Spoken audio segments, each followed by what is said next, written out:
Ah, perfect. Okay.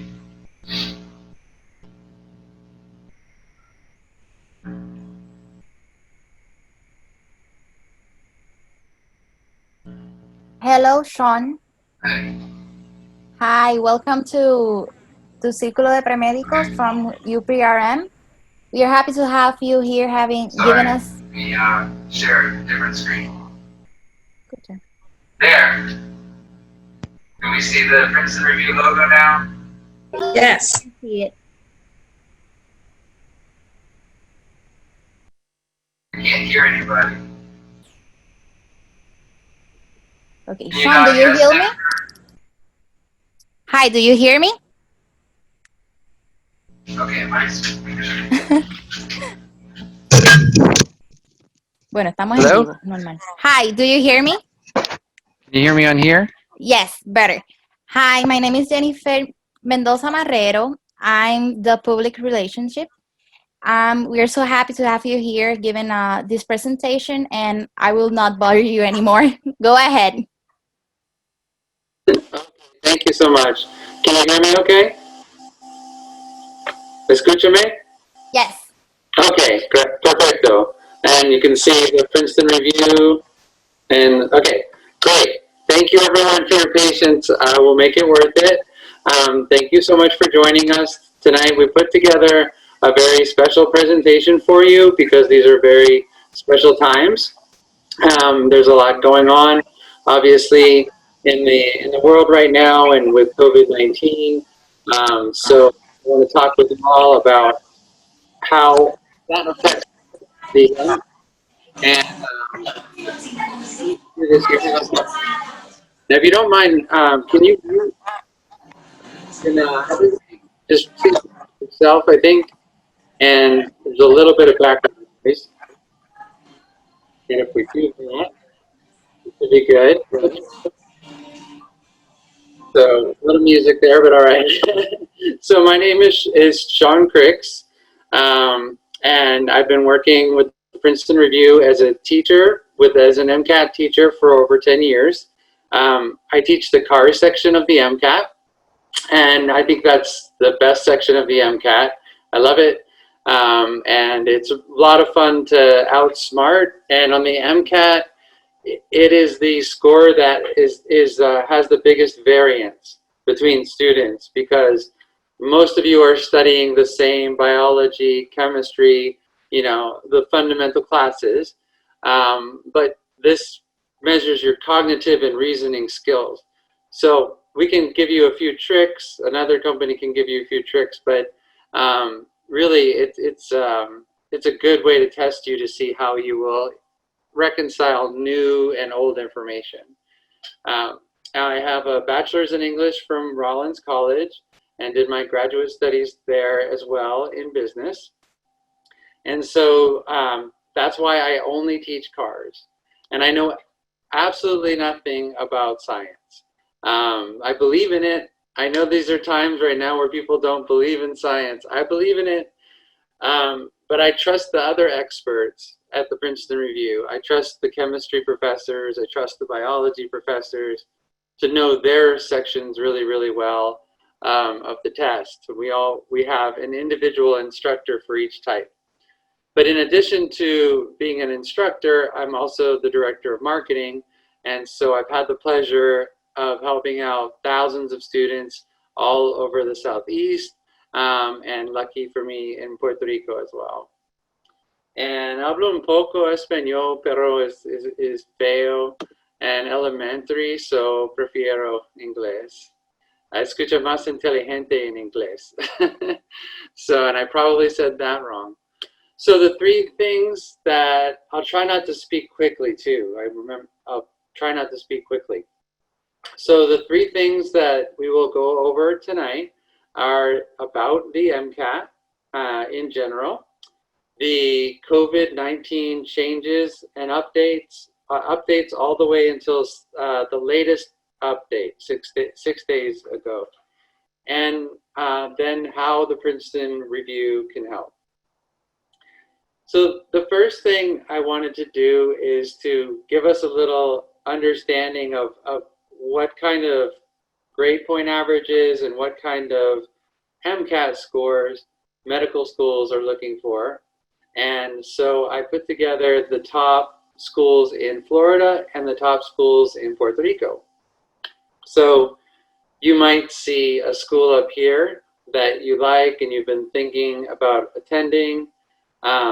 Now you can get all of this information on our website and also on the AAMC's website. You should be registered with them, and you can search, every college. But this gives us a good idea of what it takes. You have to have the MCAT and you have to have the GPA.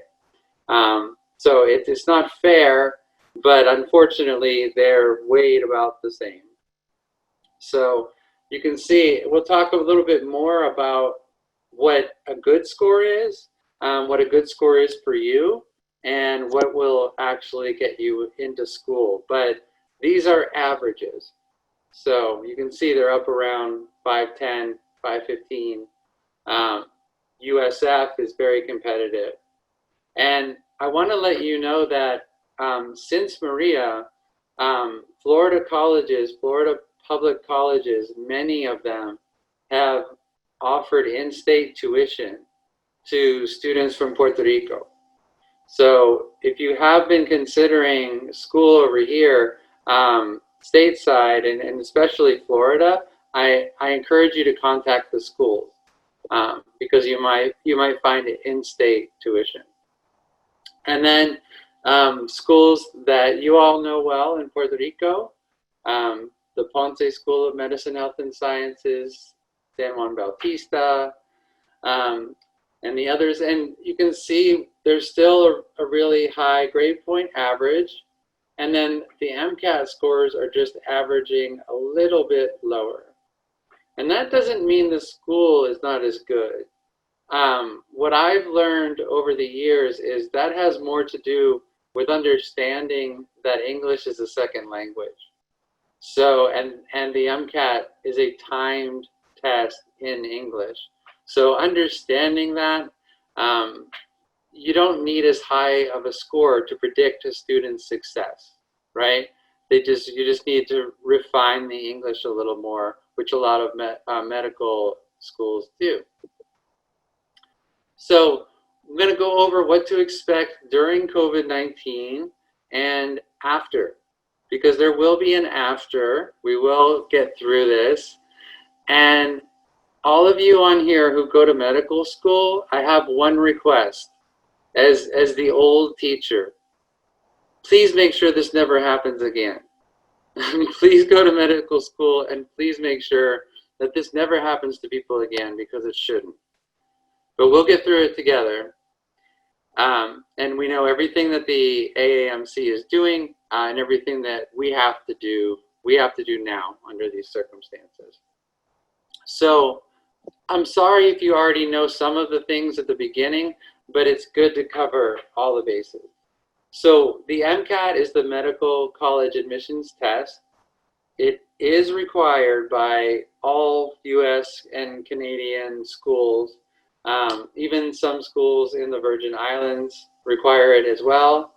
And even in COVID-19, they are not waiving the MCAT. You must take the MCAT. There's no medical school accepting any other test than the MCAT. And that was developed by the AAMC, which is the Association of American Medical Colleges. And that's where a lot of this information can be found. If you're not already registered with the AAMC, I encourage you to. And you'll get all their emails and all of their texts. And it can be annoying, but it can be really important, because if a new test date opens up, or if there's a new opportunity, you'll know right away. So I encourage you to do that. And also on the Princeton Review, if you're registered with us, we'll try to tell you, but you should also be registered with the AAMC. So when do you take the MCAT? The MCAT, you have to remember, is designed to take like the summer of your junior year. So it's not going to test you on anything beyond your first 2 years. Similar to if you took the SAT or something, it's not going to test you on what you're learning your senior year. So it's going to test you on biology, on physics, on general chemistry, on organic chemistry, biochemistry, psychology, and sociology. But again, you see throughout that it's just the introductory coursework. Some of it's even first semester, and you usually end up doing that your sophomore year. So keep that in mind and don't wait too long to take it. Now, normally, this is what the test dates look like.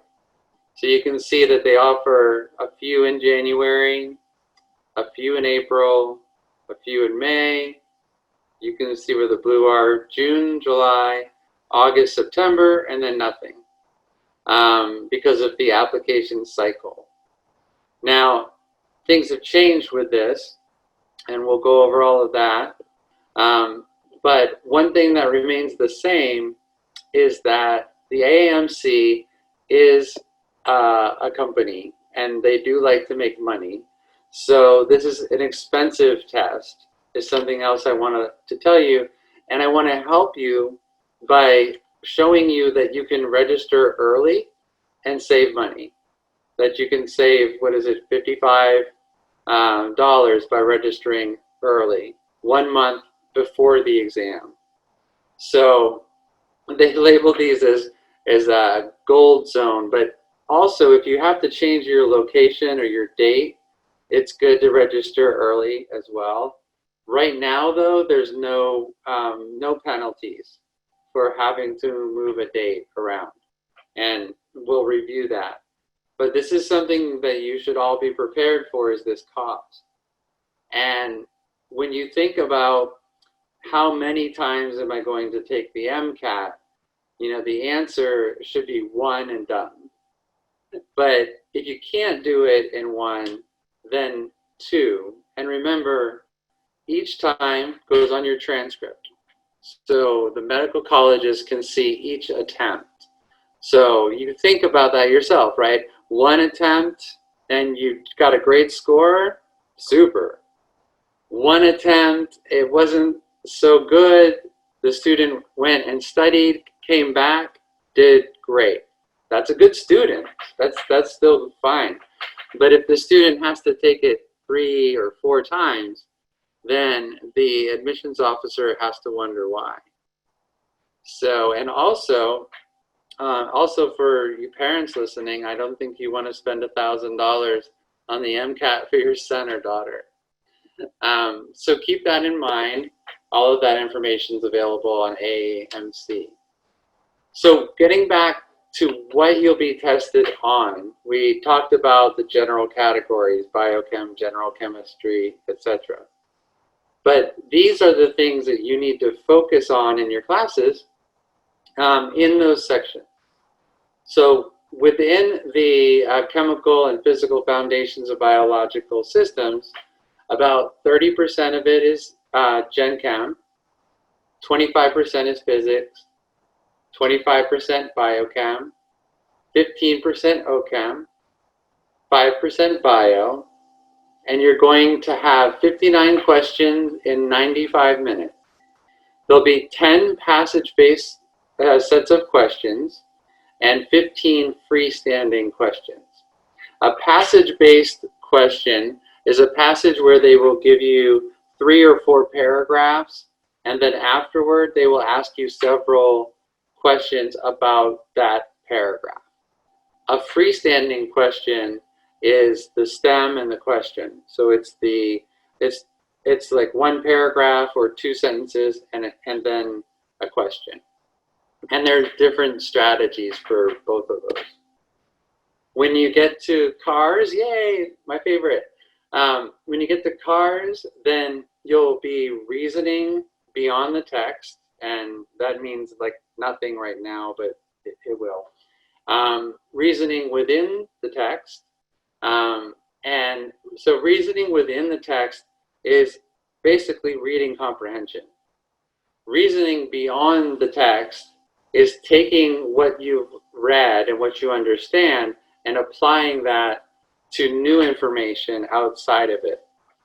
And then foundations of comprehension is there, and that's your basic understanding of the main idea, the purpose, the attitude, the tone, those basic things about a piece of writing, because they'll give you everything from a poem to a piece of the Constitution to work with. You have no idea what it's going to be. But it will be 53 questions in 90 minutes, and there will be no freestanding questions.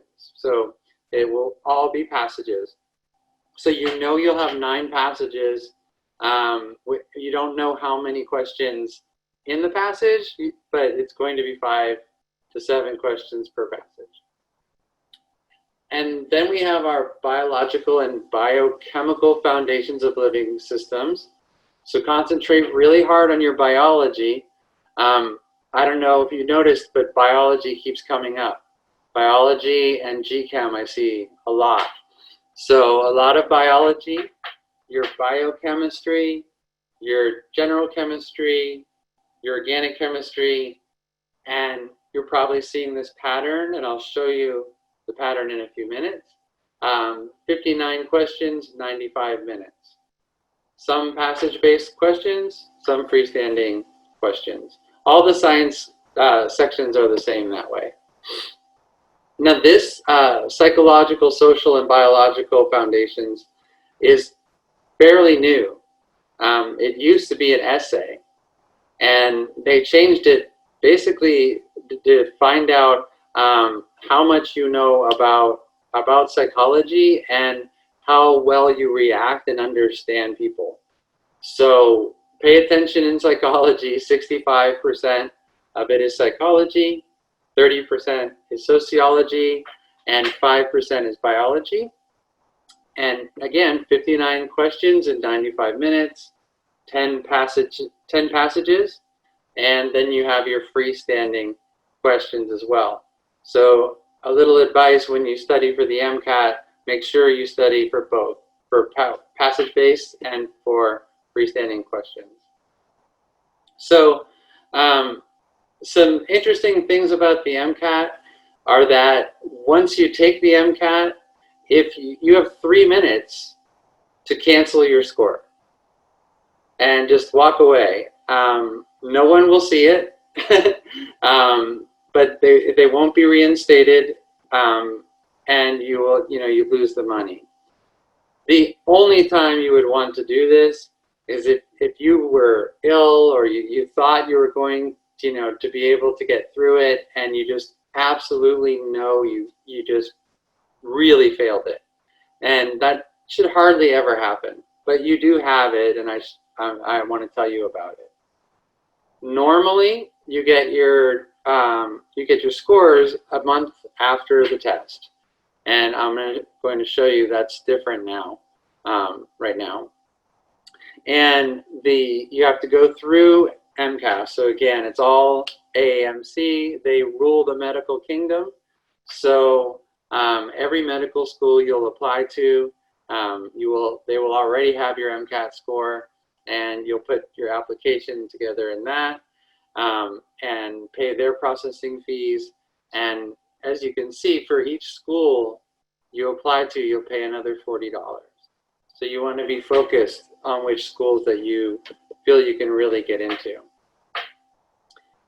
To give you an idea, this is what the testing center looks like. Now, they should be more socially distanced right now. I imagine they're a little further apart, but this is the basic idea. And they are done at what's called Pearson's View testing centers. So these are testing centers that their entire purpose, their entire business is running tests. Any computer-based tests, so the GRE and the CFA and all sorts of computerized tests. So they are professionals at giving the test, and they work hand in hand with the AAMC to get you that test done that day. And some of the tools that you have we'll go over, but there's a new noteboard booklet that you get, so you can take notes, and I'll show you also some of the other tools you get. So if you put everything together that we just talked about, you end up with the longest, hardest test that exists in the world that I'm aware of. And you will actually be testing for 6 hours and 15 minutes. Now, it's actually longer than that because there's breaks. So it ends up being 7 hours and 35 minutes. So another reason that you don't want to take the MCAT twice or 3 times. No one wants to spend 21 hours taking the MCAT. So this is it broken down. And the odd thing now might be the score range. We normally don't see a score range from 118 to 132. And so there's no way to make sense of that. We can learn what the average scores are, we can learn what a good score is, but we have no idea why they chose this range. But we do know that this bell curve is real. So most people are around 500, around here. You guys know how to read a bell curve, right? So that's where most people are, but that's everybody taking the test. That's, so that's everyone who's not getting in too. It's not just people who are getting in. So your mean is at 500, but like you saw with the Florida schools, it gets up into 510, 514. If you get up into a 515, you'll have a lot of doors open for you. It's amazing once you get above a 510. Pretty much any school will take you above a 510. So, of course, you need to do better than average, right? Makes sense. And this is just another chart, another way to look at it, to see, based on your score, what percentile you are.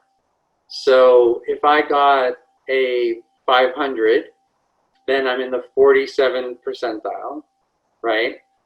So 53% I'm in the top 53%.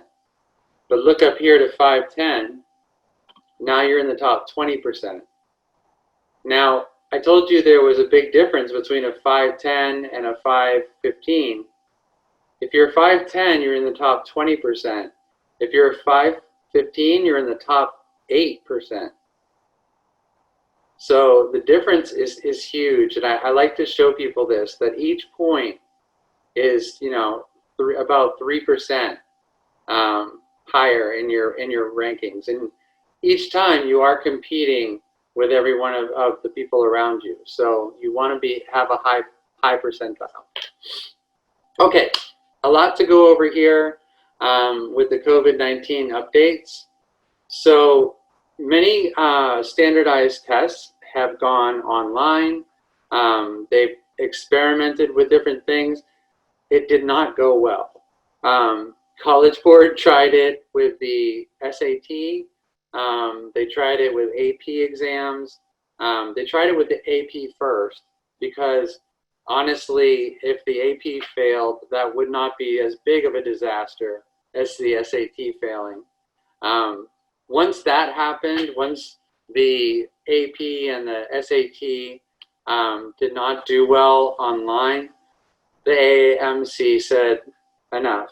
It has to be in person, and we will make accommodations. And this section is very extensive, but you want to understand it during this time.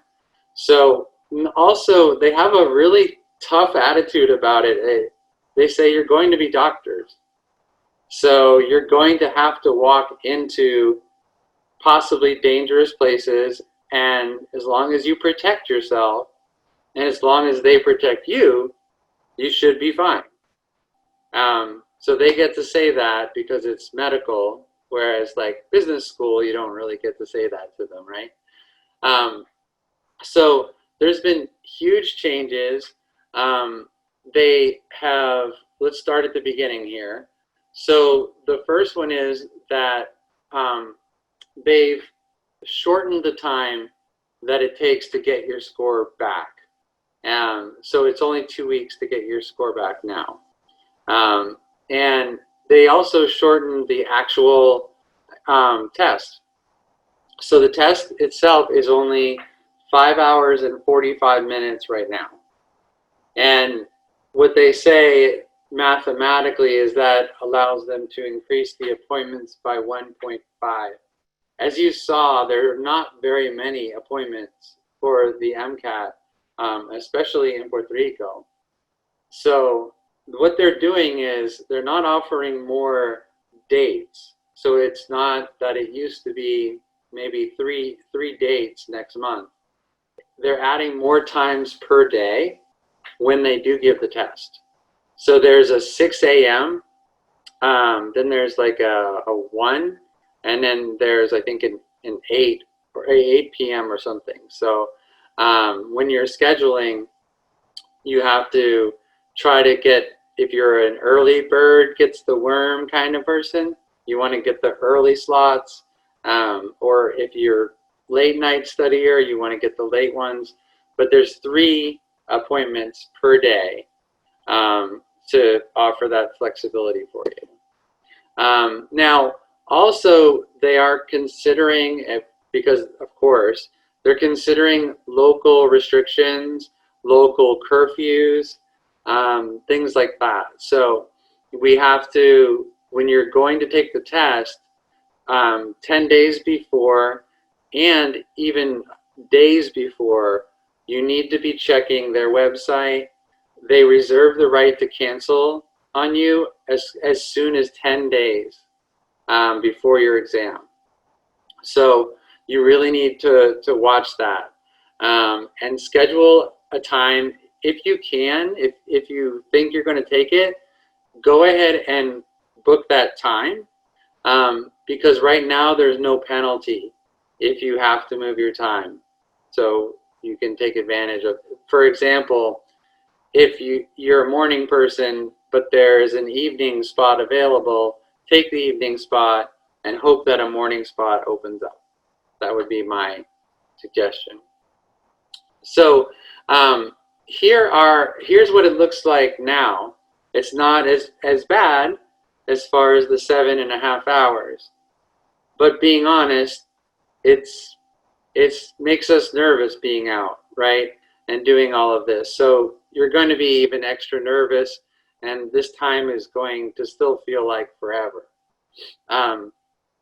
And these are standardized tests, and we all hear that all the time. But what it really means is that every test must be exactly as difficult and as easy as all of the other tests. And before I worked for the Princeton Review, I wrote tests for nurses and for continuing education. And there are strict rule books on like what I showed you, how 25% has to be physics and 20% has to be this.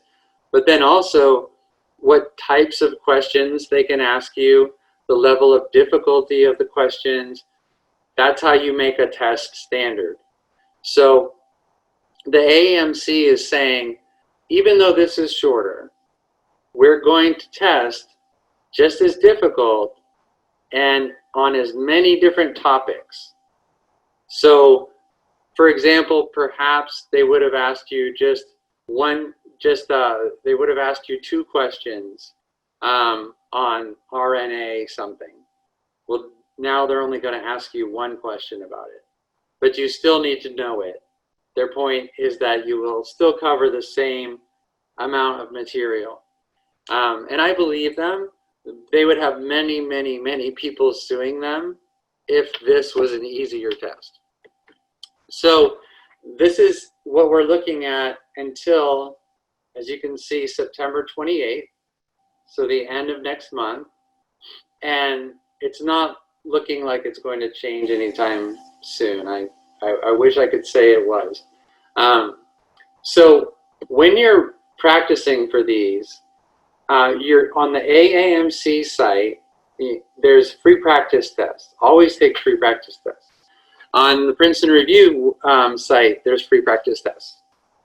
And there is a short one and there is a full one. So I encourage you always to take a diagnostic test before you do anything. Always take a test, right? If you go to your doctor, they're not going to prescribe medications and everything without, give you blood pressure medication without doing a diagnostic and taking your blood pressure first. So let's find out what your blood pressure is, you know, take a practice test. And if you're planning on actually taking the MCAT in the next, I would say 6 months, 9 months, aim for the 5.5 hour. But I think it's never a bad thing to train more. You know, if you're going to run a half marathon, why not be good at a marathon as well? So I as a teacher, I think it's good to also take the 7.5 hour ones. But if you don't have time for that and you know you're going to take the 5.5 hour test, then just go ahead and do that. It's broken down the same, but now there's an even number of questions throughout, right? We had more cars questions before. So it's an even amount of questions. It's still divided up between passage-based and independent questions, right? So basically same test, they're just trying to ask you less of the same thing. And here's the new schedule. That's what this looks like. So you can see the dates that were canceled, all the ones that are in gray with the purple through them. And some of these were added dates. They will add dates as they go. And there are several that are available. 6 in September is a lot. So again, I can't say enough to be registered with the AAMC and like get their texts and get their emails and everything. And I'm supposed to say, yeah, register with the Princeton Review. And yes, do that, but also AAMC. So even though, you know, they are saying you're going to be doctors, we're going to do this safely, so get in there and do it.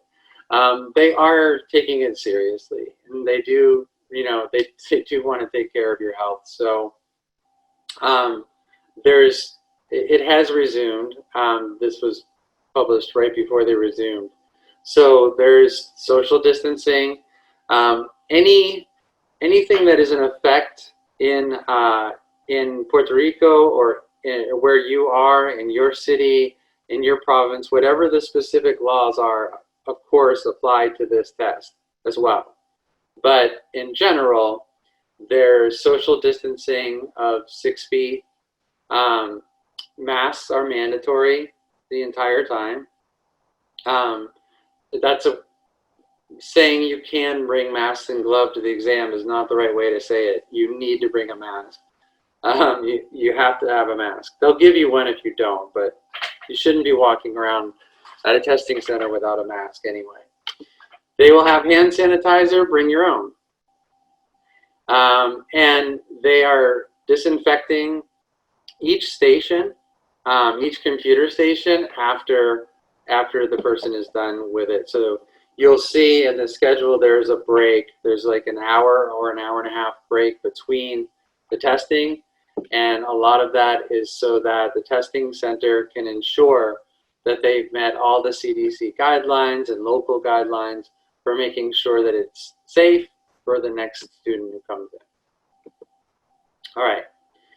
So I know this is a lot, but this is relatively new. It's repeating a lot of the same information in that you know, okay, we know it's going to be till September 28th. We know that the scores are going to be only 2 weeks, so we can get them to the schools faster. I wanted to show you here about, you know, what their official stance is on state and local guidance.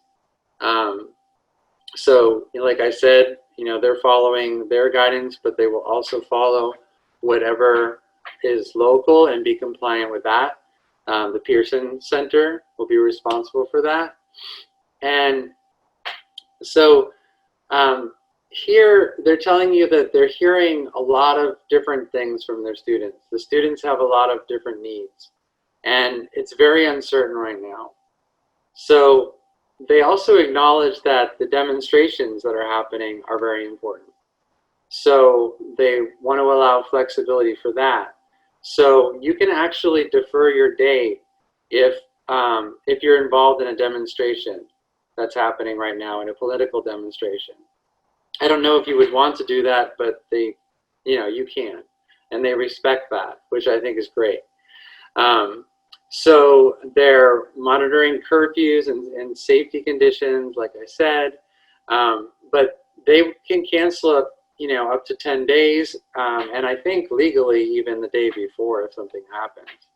So, but they want you to be flexible, and they're trying to be flexible with you, and you can call Pearson VUE directly.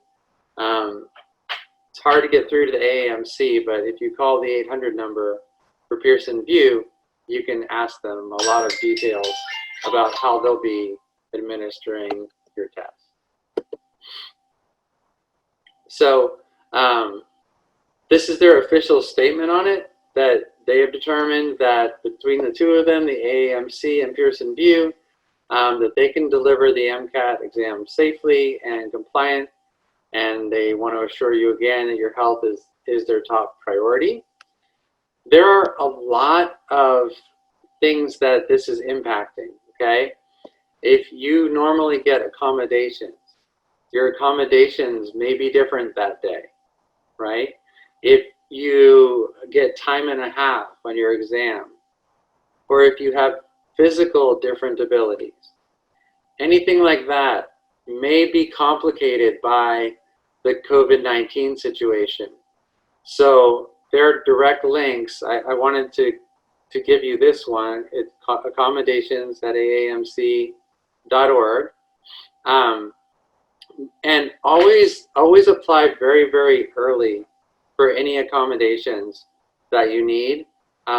Normally you would want to do that, but especially right now, and expect things to take longer.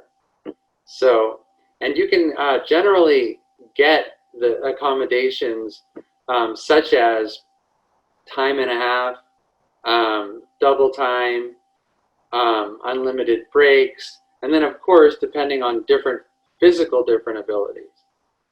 It's usually what your university has been providing to you. And it's your university will write a letter, and usually a doctor will write a letter if that's necessary.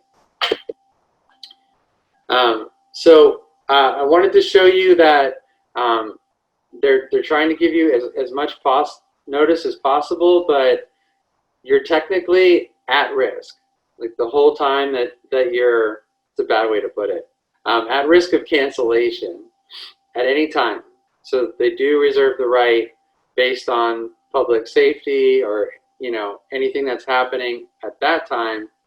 And if you need to reschedule, like you saw in the beginning, normally there's a fee for that, and there's hassles with that. There's not right now. They're being very good about it.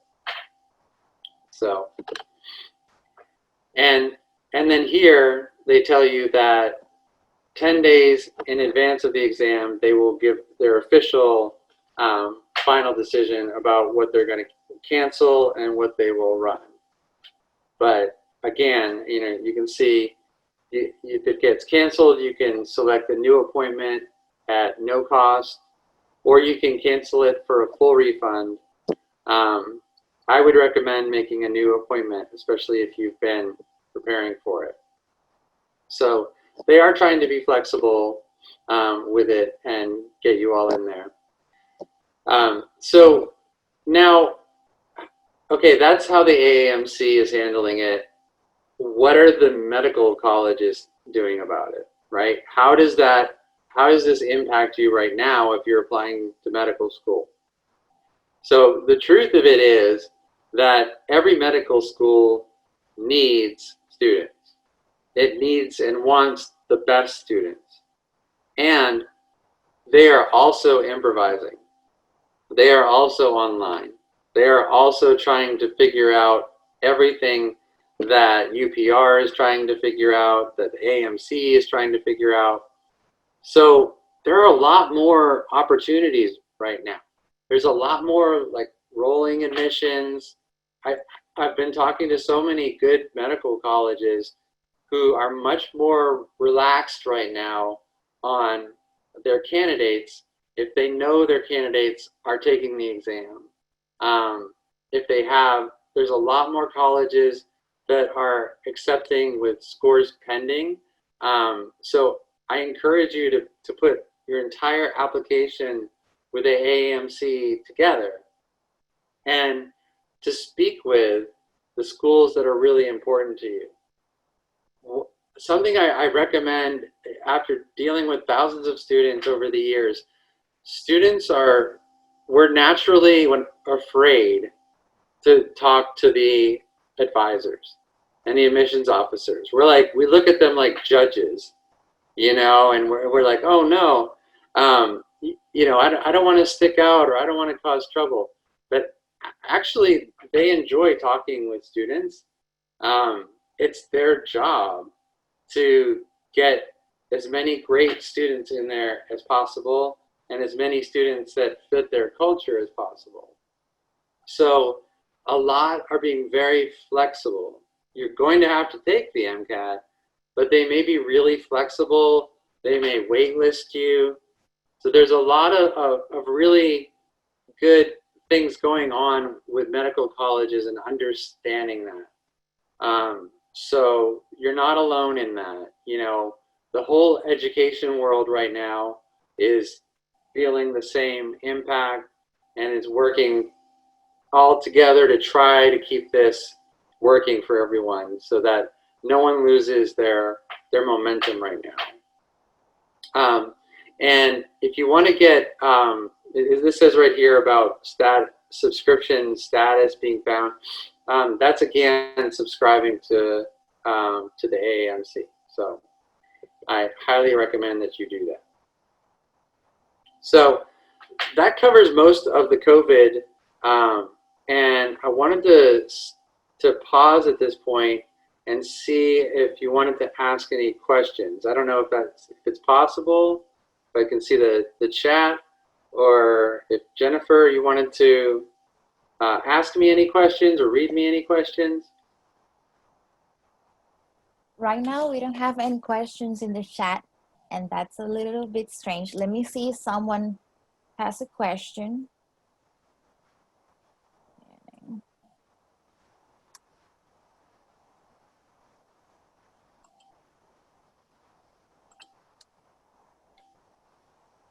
Okay, let's see.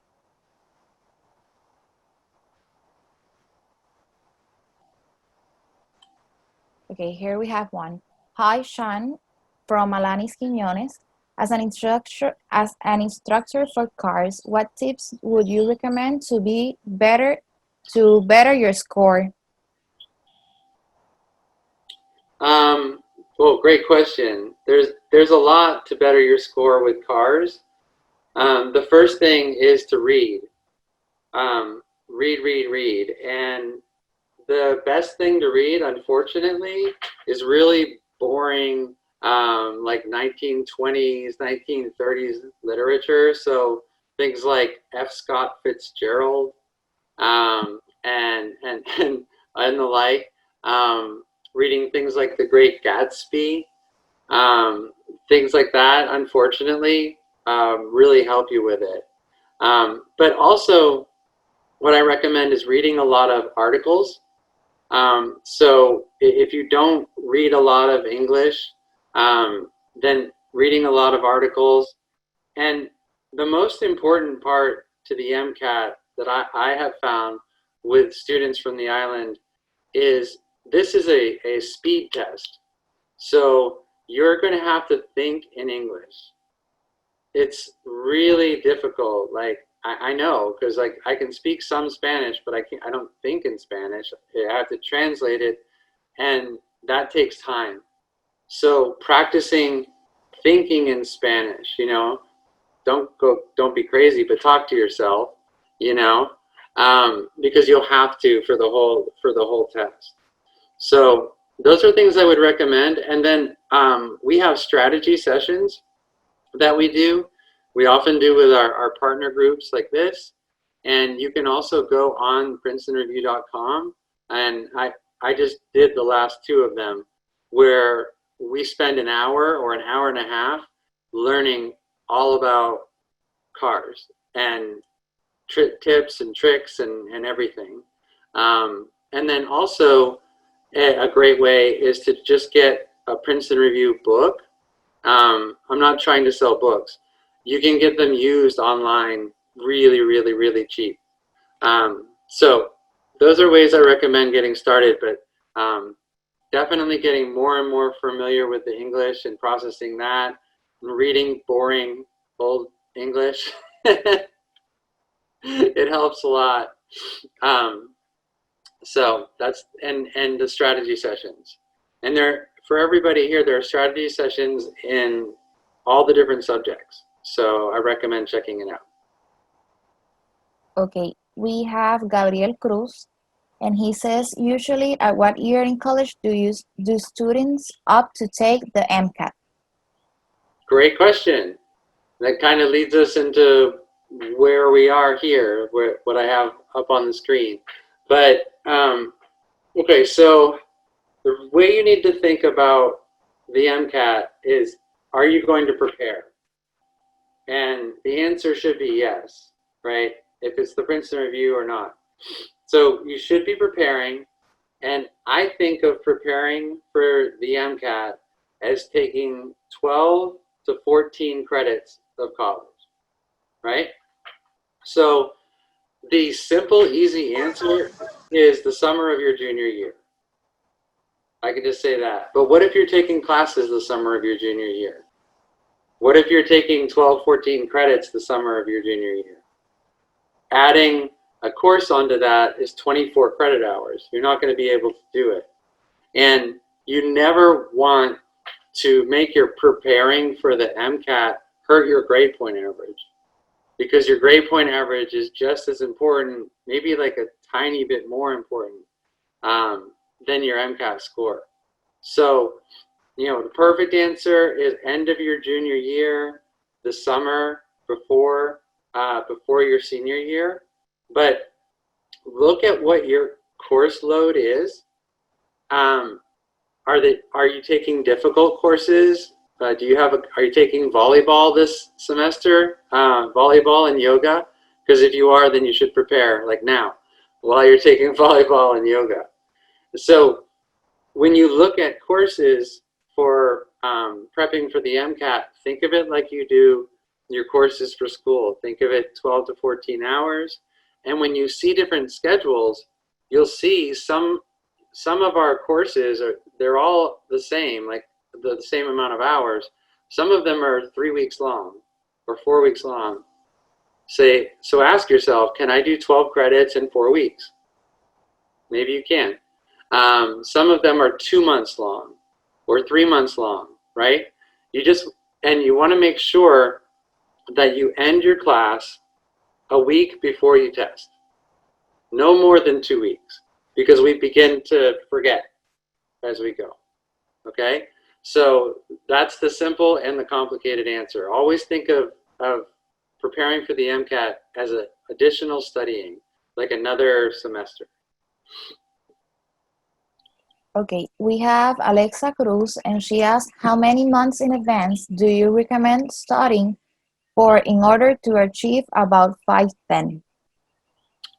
Well, it's an excellent question, and it all depends on that diagnostic test, right? It depends on where you come in. If your raw score, if your beginning score comes in at a 480 or a 490, then you have a very long way to go, and you should allow yourself, you know, a lot of time and a lot of prep. The Princeton Review has a 510 plus guarantee, but you have to score a 500. So really it's a 10-point guarantee if you go into the 500 course. So, you know, hopefully that answers it a little bit. You've got to get your raw score, and then you've got to see how much prep that you're going to need in order to take you there. Does that answer your question? Okay, I think so. Okay, we also have, she also asks also how many hours per day and talks about the Pomodoro technique. I'm not familiar with that technique, but I can say hours a day.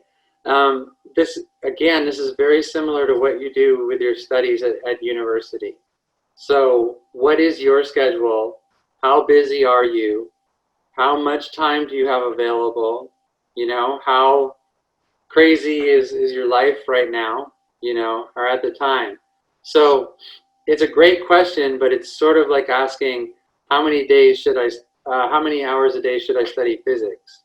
You know, it really depends on your situation. The basic answer is study as much as you can without exhausting yourself, and never damage your GPA to help your MCAT, because you can always put off your MCAT. You can always cancel your MCAT score. Once your GPA, it is what it is. So preserve that GPA.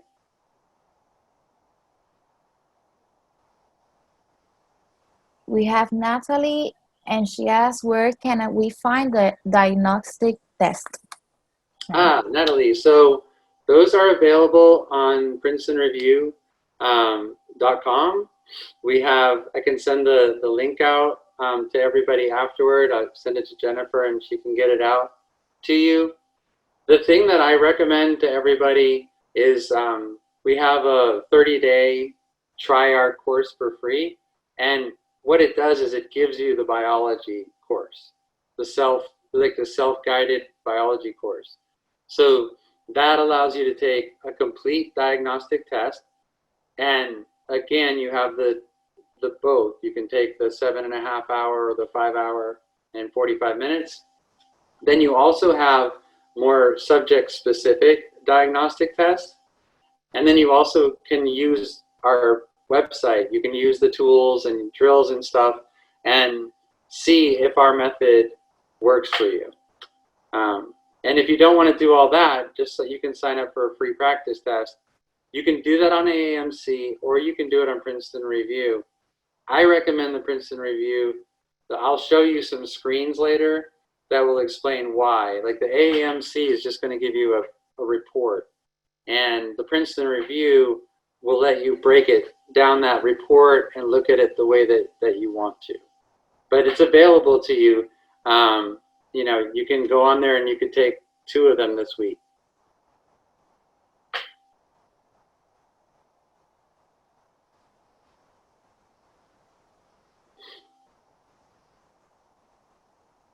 I think you're muted now. Sorry. I think we're done. ¿Alguien más tiene pregunta?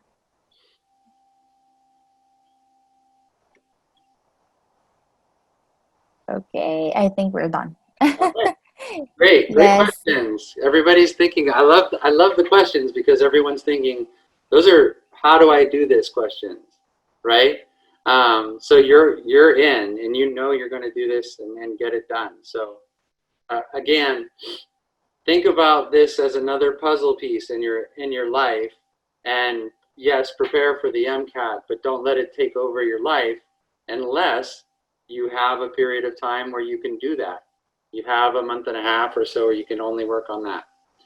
But here, I like to show people what is recommended, the timeline that it is recommended, And you can see, like, we're already right now, we're at interviews. We should be doing interviews and tips for success. And I don't know if any of you have gone through this before, but in the beginning of your process, you should start asking for letters of recommendation. And if you have a professor that likes you and is willing to write you a letter, not your freshman year, but sophomore or after, go ahead and get that letter. Because I've seen so many professors, they're good people, but they'll tell me, I have to write 100 letters of recommendation in the next week. So try to get them early and you'll get better. You'll get better ones. And you should be developing a personal statement early and drafting up what we call your 15 experiences and activities. You should always do what you're doing right now, which is get involved with the clubs, be active with the clubs, log those hours, work with the leaders of your organization to find out what opportunities there are for service, for volunteering, all of that. Make sure you don't let that sneak up on you, right? Have that intention from the very beginning. And because you see, it's a year-long process. Once you have your personal statements, your letters of recommendations, then you should be sending in your transcript, submitting your primary applications. Some schools will ask you for secondaries, some do not. Yes, and don't copy yourself on a secondary. By the way, just a little tip, don't ever like submit the same essay or anything like that. Be completely original.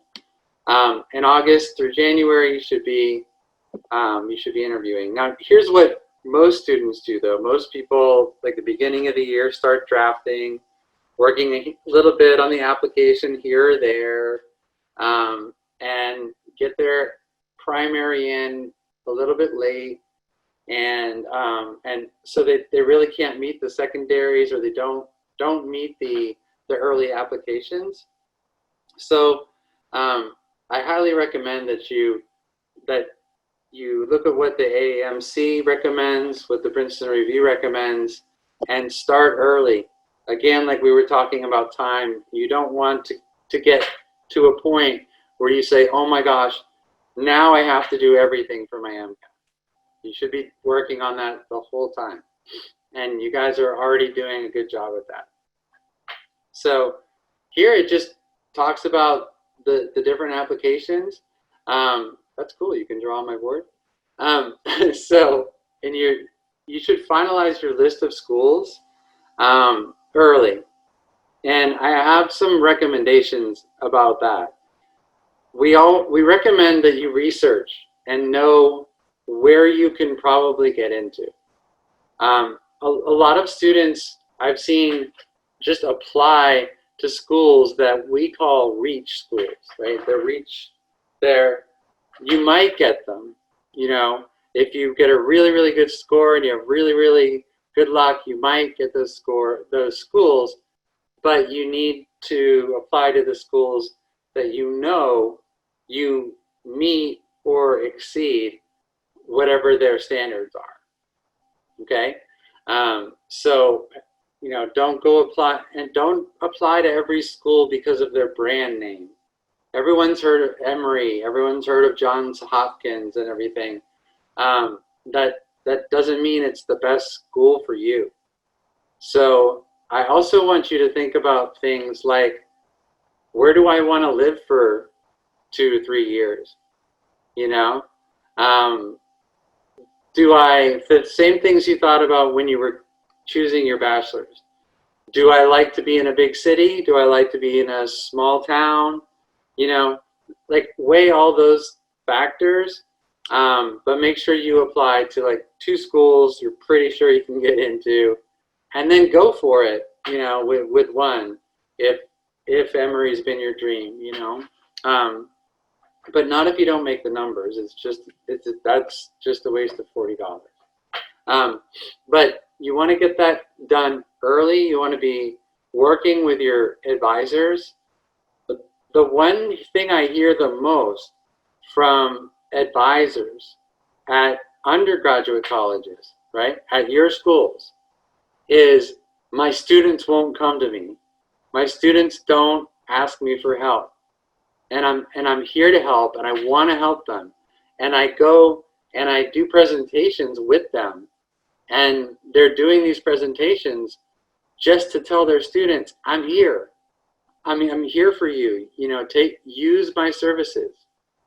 So also, you know, ask your club leaders, you know, who in the departments are there that can help you and guide you, because you might be really surprised how passionate the advisors are, how much they want to help you. They can get jobs that pay better. They want to help you make it into medical school. So I just wanted you to get like an idea of the timeline. But right now, again, there's a few more rolling admissions, and you want to just reach out to each school that you're thinking about applying to. Okay? So are there any questions on that before I move on? Okay, we have a last question, and it says by Adriana, the MCAT scores are part of the primary application. Yes. That's why they're so important. The MCAT score and the GPA together are the key, right? The key to the door.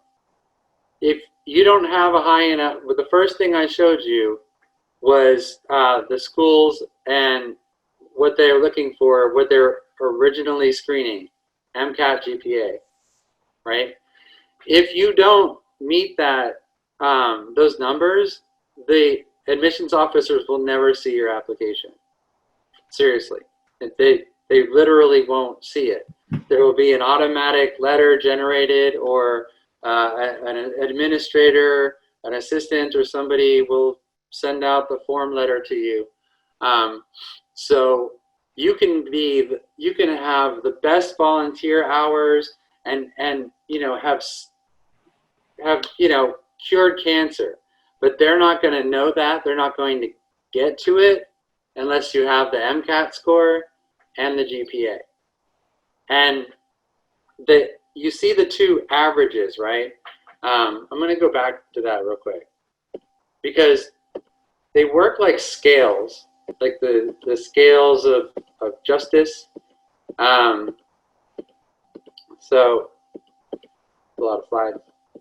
Let me get back here though, because this is an important and really good question. Okay. So let's go to Florida. Let's say that you want to go to UF, University of Florida, right? Well, their average MCAT is 514. Their average GPA is 3.79, 3.8. Now, that's just their average. So that means that there are people with lower GPAs than this. There are people with higher GPAs. There are people with lower MCATs. There are people with higher MCATs. But they balance each other out. So if you're applying to University of Florida and you have a 3.5, that's I think the lowest probably. You had a 3.5 grade point average, but you had a 518 on your MCAT.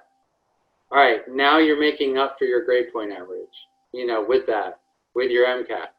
So if these numbers are not met, they will never see your application. They will never read your personal statements or anything.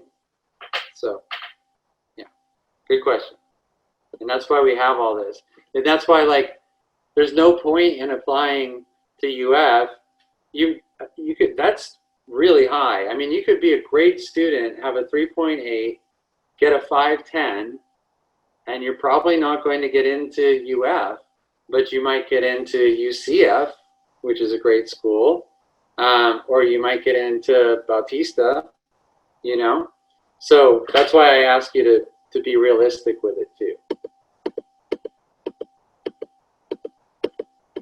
But also push yourself with your prep. When you're prepping, you take practice tests and then you study. And then you take another practice test and you study. And you just keep that, pattern until you've got what you really need. You don't take test after test after test. I want to teach you guys an important passage that I learned, which is there's an expression in English that practice makes perfect, and that's not true. That's not true. Perfect practice makes perfect. If you continue to practice doing something incorrectly over and over again, you are not going to get better at it. So always test and then improve, and test and improve. Jennifer, should I move on? All right. So just like we were alluding to here, there's three main components, right? Now we're to the point where it's how can the Princeton Review help? Well, the first way we want to help is like this. Partnering with amazing student groups, being involved and on activities, and doing these presentations so you guys are really well informed and you can make great decisions. When it comes to the MCAT and test prep, there's a lot of companies out there just trying to sell you a $2,000 course or something. I don't believe in that. I think you need to take a diagnostic test. You need to find out what you need, and then you need to go from there. And you've heard me say it a lot during this. If anyone walks up to you and tries to sell you a course, that's ridiculous. They don't know what you need. What you need is a good MCAT score, a good GPA, and you need a great application, right? And so we can help you with all of those. We just got done with our 19 millionth tutoring session on tutor.com, and we have all of these subjects on tutor.com, and it's a subscription kind of service. So you sign up for like 4 hours or 6 hours or whatever a month, and then it's an on-demand tutor. So it's not like you're assigned to me and I'm your tutor. It's like you have a biology problem, so you take a picture of it with your phone, and it goes to tutor.com, and within 2 minutes you have an expert tutor on there who can help you with the problem. And it's become really popular now that more people are remote, and now that we need like help in the middle of the night and things like that. So if you need a little extra tutoring in these subjects, we can help. There's also a free flashcard app that you can get. We have a few apps, a few MCAT apps in the App Store and in Google Play. So I recommend those. Also, we have a really good YouTube channel. Every day we publish a video about something, like 30 minutes of an expert talking about something. And there's even one on COVID-19 and the MCAT and everything. So that I encourage you to like our Facebook page, and we post a lot of that stuff to our Facebook page, and a lot of free resources and stuff. So again, we're not trying to sell you courses. You guys might just need a book or whatever, but find out, take a test and find out. And this is just about what I told you earlier. This used to just be 14 days, but now it's 30 days. So you can literally have our biology portion. And I think it's great because you find out not only what your score is, but what is studying for the MCAT like? How good am I at it? Like, how quickly do I advance, in the biology? And you might find that you move really quickly or that you need more time. And any of you can reach out to me, and I'm more than happy to advise you and your campus representatives are very well educated on what they're doing and can help you as well. So here's what I wanted to show you about practice tests. It's really important to be able to have more than a number. If we tell you 500, it's not going to mean much to you. And even if we just do this, even if we tell you, you know, okay, you got a 124 here, 125, or 129, sorry, in these sections, that's helpful, but you can actually go in and you can break these down and you can look at different kinds of question types, and you can set your goal to like where you would want to be, and it tells you all that the things you would need to study. So there's many different ways that, if any of you have used like Excel and pivot tables, where you can look at your data in all kinds of different ways, the way that you want to. Like in physics, you can look at, okay, is there one physics concept that I'm hung up on? Like, is there something basic? Or in cars, there's only, like I said, it's standardized, so they can only ask 10 different types of questions. Seriously. So there's like retrieval, inference, main idea, subject, like they're only specific questions. So you can actually look at it and pivot it and go, oh wow, I'm missing all my main ideas, right? So you realize what you need to actually work on, and what you have. And you get access to over 500 videos that are on there. That this is like for the self-paced part of it. All of these videos and all of these drills to practice with, and all this is free. And you guys are like interested enough to, you know, sit through me talking for an hour. This is more interesting than me. It's really good. So another way that we can help you, if you are looking to get into an Emory, get into University of Florida, and you do have the numbers, you do have the keys, then you might consider our medical admissions counseling, and they take you through all of these steps. You can either just do the premier admissions counseling, you can do just a little support for your primary application, interview prep. But again, I'm always going to be honest with you. You should see if you have those resources at your university. There may be an administrator with great skill and knowledge wanting to help you, and all you need to do is ask. If you don't find those resources, or you'd like a little extra help, we're glad to help. This is the head of our medical admissions department, and it's Dr. Anita Paschal. And as you can see, she's got over 20 years of experience, more than 10,000 applicants, and she was the director of health professionals and for an RIDI. And on top of that, she's got an MD from UNC Chapel Hill, a master's in education, and not one, but 2 PhDs, one in psychology and pharmacology. And she is very, very well connected. And being honest, I mean, I thought this was just another bullet point on the slide, but the more I talk to administrators around the country, they're like, oh my God, Dr. Paschal, yeah. So she really is super connected, and has a lot of answers when it comes to getting into like a really high caliber school. So if that's something, you can work directly with her if you want, which is pricey, or you can work with some people on her team, which is less pricey, and she oversees it. So whatever you need, guys, whatever is gonna, you know, really help you out, that's what we're here to do. So again, lots of free resources. Please, you know, like our Facebook page. Please ignore our Instagram page. I'm too old to do Instagram well. I need help. But Facebook looks great.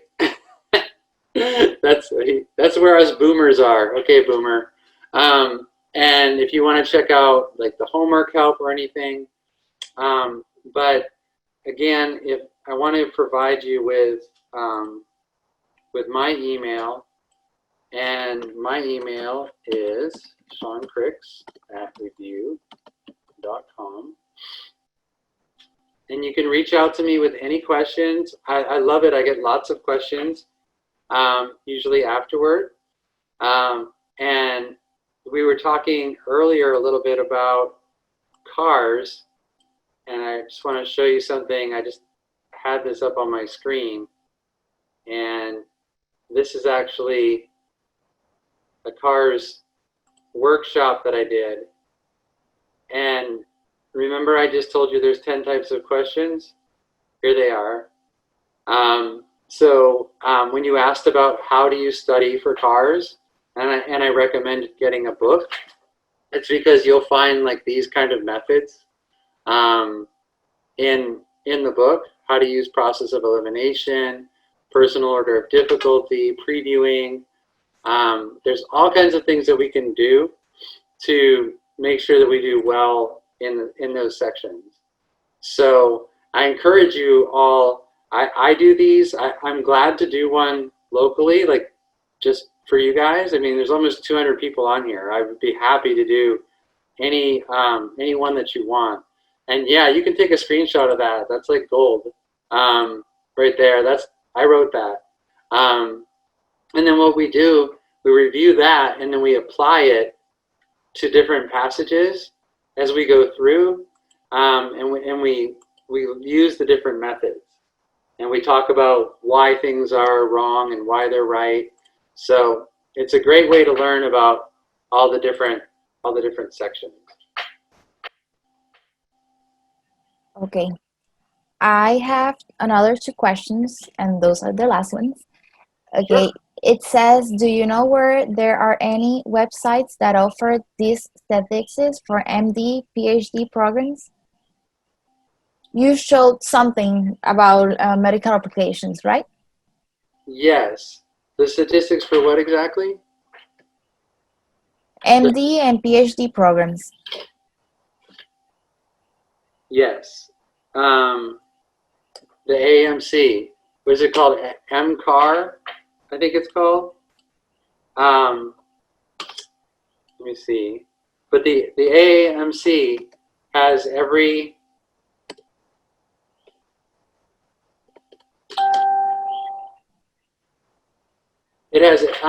every school on here when you register with them, and you can see all of their statistics, all of their requirements are in here. There's a book, and it's called like, yeah, it's like MCAR or something. I don't know, but all of that data is in here when you register with them, so you can find out about every school publishes their grade point average and publishes their GPA, and even like a couple other things. And the other one, you just answer it with the GPA and average MCATs. So we're okay over there.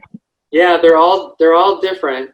So you have to, look into it. But their site is really good. And yeah, here it is, AMCAS. So once you're registered with AMCAS and everything, then you can search all the different schools, and it's really easy. It comes up in a list of them. It's easy to compare them. It's a good database. It's really good. And the Princeton Review has one too, and it's good. So, but this is the authority, right? So I would look here. Okay, I think that would be all, Sean. Thank you All right. so much. I will be reaching you for the CARS webinar. It would be, I think it would be a webinar. So we extend the thanks to you, and thank you again. Oh, thank you so much. It's always a pleasure. And Okay. please do email me any questions that you have. And I look forward to seeing you all soon. Stay safe. Stay safe. Okay, we will put your email in with ours so they can reach you. Perfect. Thank you, Jennifer. Okay. Thank you. for having me. Okay. Bye.